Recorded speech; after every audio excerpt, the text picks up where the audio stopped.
आगरा में खड़ी गाड़ियों में पेट्रोल की चोरी हो गई। ताजनगरी में एक गैंग सक्रिय है जो कि खड़ी गाड़ियों से पेट्रोल की चोरी करता है।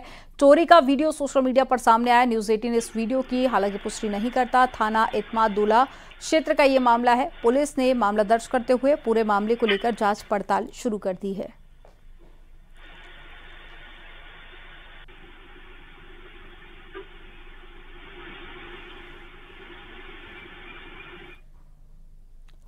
पीलीभीत में प्रशासन ने अवैध कब्जे पर बुलडोजर चलाया। गसरोला थाना क्षेत्र में कई लोगों ने अतिक्रमण कर रखा था और लोगों ने नाले पर पक्का निर्माण कर मकान और दुकान बना रखी थी। इनकी शिकायत मिलने के बाद में कई बार प्रशासन की ओर से नोटिस भी दिया गया, लेकिन इन लोगों ने अवैध कब्जा नहीं हटाया। अब जाकर प्रशासन ने माला रोड से अवैध कब्जे को हटाया है और एक ढाबे पर बुलडोजर चला और पास में बनाई गई झोपड़ी भी ध्वस्त कर दी गई। कुछ दुकानों के आगे से अवैध कब्जा हटाया गया।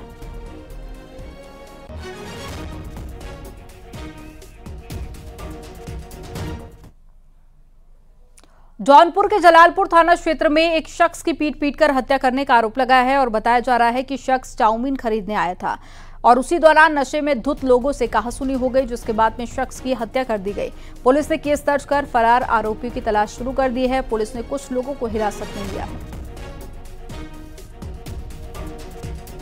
पुत्र गुड्रू सरोज जो कि महिमापुर के निवासी हैं, इनके द्वारा ये अवगत कराया गया कि कल शाम को अनिल सरोज पुत्र गुड्रू सरोज जो कि इनके भाई हैं एवं सुनील सोनकर पुत्र गोपी सोनकर जो कि लालपुर के निवासी हैं, इनके मध्य में शराब पी करके किसी बात को लेकर के आपस में झगड़ा हो गया।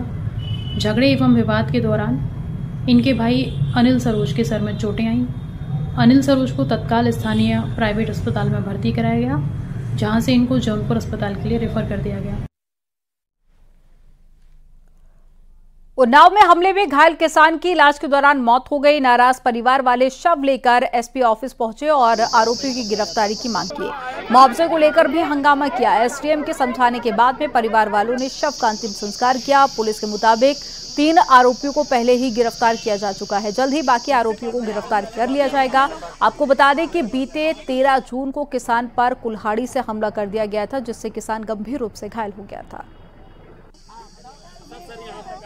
ये परिवार के सभी लोग जिले की तरफ एचगैन थाने से जिले की तरफ प्रस्थान करते हुए एसपी ऑफिस के सामने एकत्रित हुए थे। यहाँ पर हमने इन सभी से बातचीत की। इनसे बात करने के उपरांत हमने जो भी अधिक से अधिक सरकारी मदद इनको उपलब्ध कराई जा सकती थी। मुझे बताया गया कि जिनकी मृत्यु हुई है उनके परिवार में 4 छोटे-छोटे बच्चे हैं, उनके लिए जो अधिक से अधिक सरकारी मदद हो सकती है हम कोशिश करेंगे और अभियुक्तों को जल्द से जल्द गिरफ्तार कर उन पर जो अग्रिम विधिक कार्रवाई है वो सुनिश्चित कराई जाएगी। संभल में पुलिस को गश्त के दौरान खून से लथपथ एक लड़के का शव मिला। कनपट्टी पर गोली लगी थी और पूरा मुंह झुलसा हुआ था। लड़के की पहचान प्रथमा बैंक के असिस्टेंट मैनेजर के रूप में हुई है, जो बिहार के रहने वाले थे और शव के पास में देसी पिस्टल भी पड़ा था। मामला मौलागढ़ का है। जानकारी के मुताबिक बैंक मैनेजर उधारी और काम की वजह से लंबे समय से परेशान थे, इसीलिए सुसाइड का शक है। पुलिस ने शव को पोस्टमार्टम के लिए भेज दिया है। रिपोर्ट आने के बाद में सच सामने आएगा। यह पता चला कि एक शव पड़ा हुआ है जिसके सर में गोली लगी हुई है तथा उसके हाथ में तमंचा था, जिससे प्रथम दृष्टया यह प्रतीत होता है कि व्यक्ति द्वारा उसमें अपने कनपट्टी पर गोली मारकर आत्महत्या की है। मौके पे तुरंत मेरे द्वारा और फील्ड यूनिट द्वारा और डॉग स्क्वाड द्वारा घटनास्थल का निरीक्षण किया गया। मृतक की पहचान सदानंद सन ऑफ जयप्रकाश निवासी चंदौसी और मूल निवासी हाजीपुर बिहार के रूप में हुई है। हरदोई में मारपीट और फायरिंग में एक शख्स की मौत हो गई और 3 लोग घायल हो गए। आरोप के मुताबिक एक पक्ष के लोगों ने दूसरे पक्ष के घर पर जाकर मारपीट और फायरिंग की थी। सभी घायलों को इलाज के लिए जिला अस्पताल भेजा गया, जहां एक की मौत हो गई। 2 लोगों को ट्रॉमा सेंटर लखनऊ भेजा गया। बताया जा रहा है कि पुराने विवाद और मुकदमे को लेकर यह वारदात हुई थी और वारदात की सूचना पर पहुंची पुलिस मामले की जांच पड़ताल कर रही है।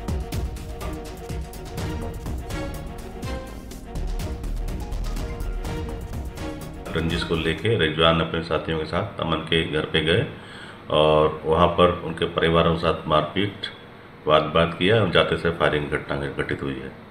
इसमें 4 लोग घायल हुए हैं। इसमें अमन एवं दयावती गंभीर रूप से घायल थे, जिसमें इन दोनों को ट्रामा सेंटर लखनऊ रेफर कर दिया गया, जहां पर आज इलाज के दौरान अमन की मृत्यु हो गई है। इसमें परिजनों की तहरीर पर सुसंगत धाराओं में मुकदमा पंजीकृत कर आवश्यक विधिक कार्रवाई की जा रही है। बुलंदशहर में कुछ लोगों ने ड्यूटी पर जा रहे होमगार्ड को रास्ते में रोककर लाठी डंडों से पीट दिया। पिटाई से होमगार्ड गंभीर रूप से घायल हो गया। वह ड्यूटी के लिए थाना छतारी जा रहा था और इसी दौरान थाना पहासू इलाके में बाइक सवार लोगों ने होमगार्ड को रोका और डंडों से हमला बोल दिया।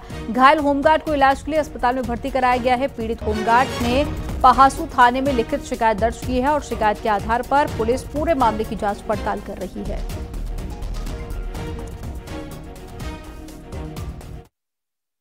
साइड में मोड़ दी, ब्रेकर था। मैंने भैया क्या कर रहे हो, अरे साइड में हो जा। ऐसे बदतमीजी की तरह मुझसे बात करी। मैंने कि भाई, उन्होंने साइड में लगा ली। मैंने भी साइड में लगाने के बाद में उन्होंने मेरे से हाथापाई करी, मारपीट।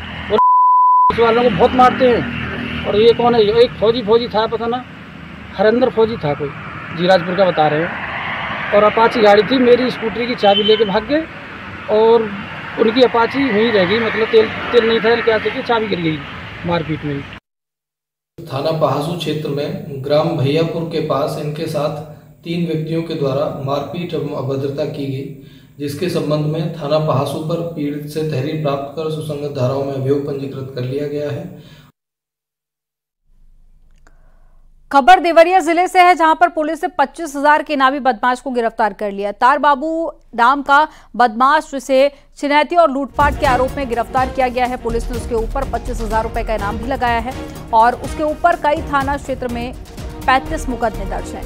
वो गौ तस्करी, हत्या, लूटपाट और साथ ही शराब तस्करी के मामले में जेल भी जा चुका है और उसके पास से लूटी हुई सोने की चेन भी बरामद की गई।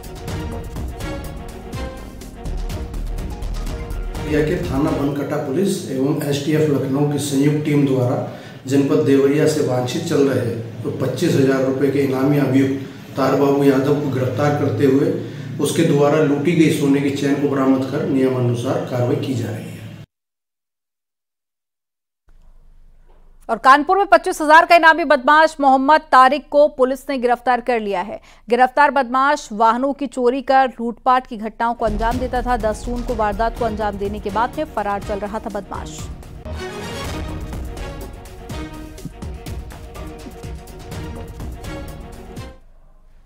बरेली में 22 जून को गोलीकांड के मास्टरमाइंड केपी यादव और उसके साथी सुभाष लोधी को पुलिस ने मुठभेड़ के दौरान गिरफ्तार कर लिया।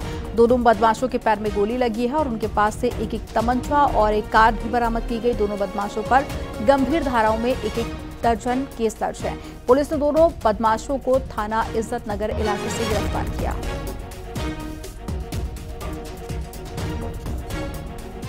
दो अभियुक्तों द्वारा पुलिस पर फायरिंग की गई। पुलिस द्वारा आत्मरक्षात्मक कार्रवाई में दोनों अभियुक्तों के पैरों में गोली लगी है, जिनको उपचार के लिए जिला अस्पताल भर्ती करवा दिया गया है। इन दोनों अभियुक्तों की पहचान केपी यादव एवं सुभाष लोधी के रूप में हुई है, जिन पर क्रमशः 14 और 9 मुकदमे पहले से पंजीकृत हैं। इनके पास से एक स्विफ्ट, 2 315 बोर के तमंचे बरामद किए गए हैं और अग्रिम विधिक कार्रवाई थाना पुलिस द्वारा की जा रही है। अब आपको एनकाउंटर की 2 तस्वीरें दिखाते हैं। पहली तस्वीर बुलंदशहर की है और दूसरी तस्वीर गाजियाबाद की है।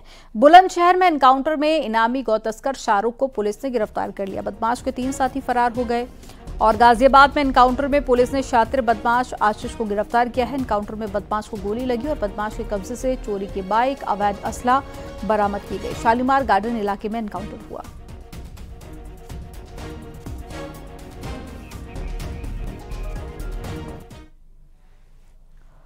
देवरिया में मंदिर पर गिरी आकाशीय बिजली और पुजारी की मौत हो गई है। 7 लोग गंभीर रूप से झुलस गए हैं। बारिश से बचने के लिए मंदिर में छुपे थे लोग। सदर तहसील के गोपालपुर का मामला है, जहां पर मंदिर पर आकाशीय बिजली गिर गई और इसमें पुजारी की मौत हो गई है और 7 लोगों के झुलसने की जानकारी है।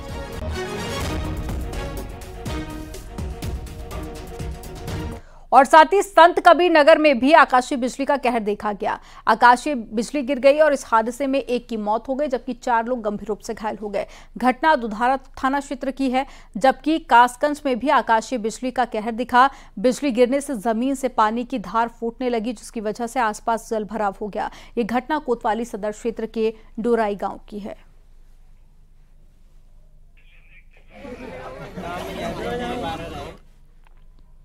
हाथरस में करंट लगने से युवक की जान चली गई और बिजली के खंभे से चिपकने से युवक की मौत हो गई।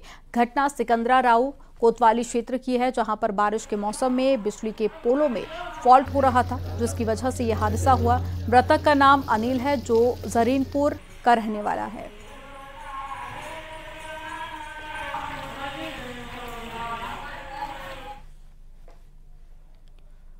अब जौनपुर से भी इस तरह की खबर सामने आई, जहां पर एक निजी अस्पताल के बाहर लगे जनरेटर में बरसात के कारण करंट लगने से मासूम की मौत हो गई। सूचना पर पहुंची पुलिस ने शव को कब्जे में लिया।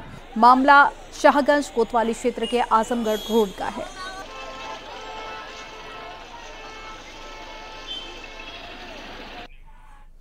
दो तस्वीरें आपके सामने हैं। हाथरस और जौनपुर में करंट की वजह से एक युवक और बच्ची की जान चली गई। हाथरस में बिजली के पोल से युवक चिपक गया था, जबकि हाथरस में जनरेटर के करंट से बच्ची की जान गई।